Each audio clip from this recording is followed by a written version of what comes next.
So hi sir, no? My name is Chris John Paul Jusin, BSIT 2D. So what is an iterator? So excuse me.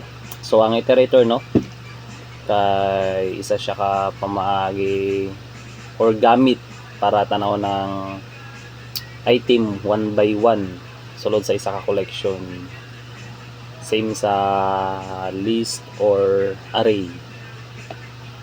So what is an iterator class? So ang iterator class, no, na siya method nga magsugod sa unang item, sunod-sunod na dahil na siya nga hangtod sa mahunong.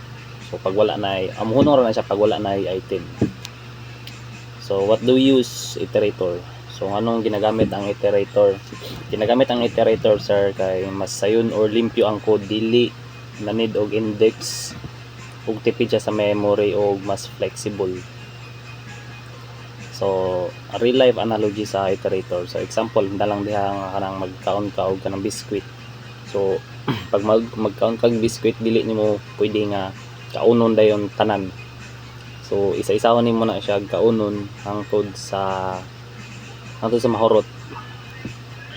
So ang kasagaran makita sa iterator, no, sa kasagaran makita sa iterator kay kanang list, array. So pagtanaw sa mga scores, pangalan, so direction yung map para pag-agi sa key og value files, pagbasa sa line by line. Mga to sir.